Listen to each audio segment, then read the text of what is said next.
There's a difference between being tired and being tired of existing. One is physical, the other is architectural. It's the kind of exhaustion that sleep doesn't fix because it's not your body that's depleted. It's the fundamental agreement you once had with life itself. And if you've ever woken up and felt a weight before you even opened your eyes, a heaviness that has nothing to do with what you have to do that day, but everything to do with the fact that you have to do it at all, then you know exactly what I'm talking about. This isn't depression in the clinical sense, though it can live right next door to it. This is something quieter, more existential. It's the psychological state of someone who isn't suicidal, but also isn't entirely convinced that being here is worth the effort anymore. And the most unsettling part, most people who feel this way are incredibly high functioning. They show up, they perform, they smile at the right moments, but internally they're running on a system that's been drained of meaning, operating on autopilot with no destination in mind. Let me tell you what this looks like from the inside. You stop making plans beyond next week, not because you're disorganized, but because the future feels like a concept that belongs to someone else, someone who still has hope that things will feel different someday. You find yourself going through the motions of self-care, showering, eating, working, but it feels like you're playing a character in a life you're no longer emotionally invested in. You're not neglecting yourself out of sadness, you're maintaining yourself out of obligation. There's a difference. And here's the one that really cuts. You feel guilty for feeling this way because objectively your life might be fine. You might have people who love you, a job, a place to live. So you tell yourself you have no right to feel this hollow, which only makes the hollowness worse. Because now you're not just tired of existing, you're tired of being tired and ashamed that you can't just be grateful and move on. So what's actually happening here psychologically? Why do some people arrive at this specific flavor of exhaustion while others don't? The answer lies in something called meaning-making capacity and how it collapses under certain conditions. Human beings are meaning-making machines.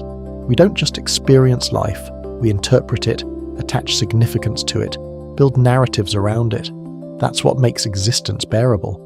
Even suffering can be endured if it means something. But when the meaning-making system breaks down, when the stories we told ourselves stop working, we're left with the raw machinery of existence. And raw existence, without meaning, is brutally heavy. This happens most often to people who've been running on borrowed purpose. Maybe you spent years working toward a goal that was supposed to make you feel whole. Getting the degree, the relationship, the career, the body, and you got it. And it didn't fix you.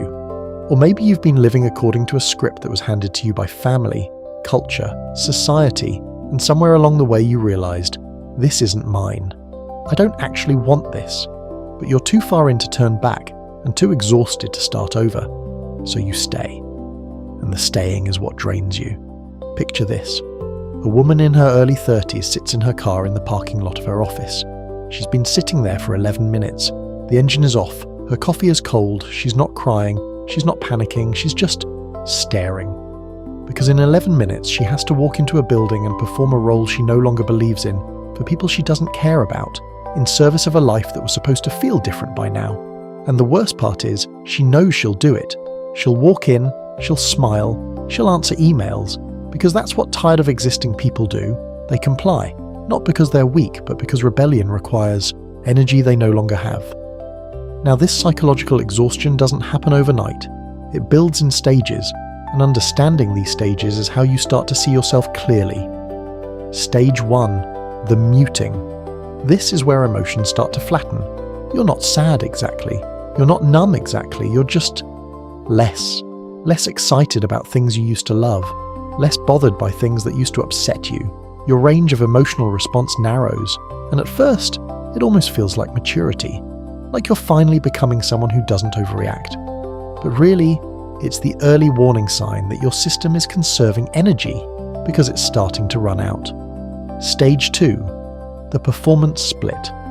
This is where the gap between your external life and internal life becomes a chasm. On the outside, you're functional, maybe even impressive. On the inside, you're a ghost. You perfect the art of presence without participation. You laugh at jokes but don't find them funny. You nod during conversations but aren't really listening. You have sex but aren't really there. This stage is insidious because it's invisible. No one knows, sometimes not even you. Stage 3, the weight of continuation. This is where the future stops feeling like possibility and starts feeling like obligation. Every commitment you've made, every plan, every routine, every relationship becomes something you have to carry forward, not because you want to, but because you already said you would. And the thought of one more day of carrying it all makes you want to disappear, not die, just not be here for a while. Take a break from the fundamental requirement of existing. And here's the part most people don't talk about. This isn't caused by laziness or weakness or a bad attitude. This is what happens to people who've been strong for too long without rest, who've been optimistic in the face of disappointment too many times, who've kept going when every internal signal was screaming stop. Your psyche isn't broken, it's trying to protect you. Exhaustion is the body's way of forcing rest. And existential exhaustion? That's your deeper self trying to force a reckoning. It's saying, we can't keep living like this. Something has to change. But here's the truth that will either devastate you or free you. You're not tired of life. You're tired of this life.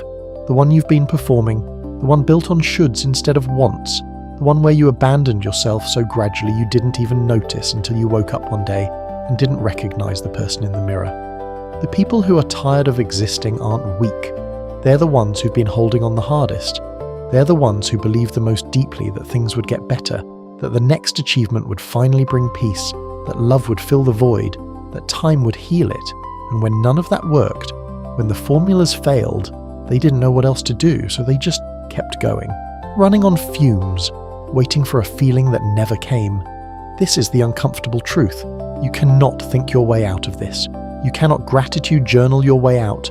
You cannot self-help book your way out, because this isn't a motivation problem. It's an authenticity problem. You're exhausted because you've been living in a way that requires you to constantly override your deepest self. And that takes an enormous amount of energy. Every day you pretend to want things you don't want, care about things you don't care about, be someone you're not. You're draining a battery that was never meant to run on lies. The way forward isn't about finding new reasons to keep going.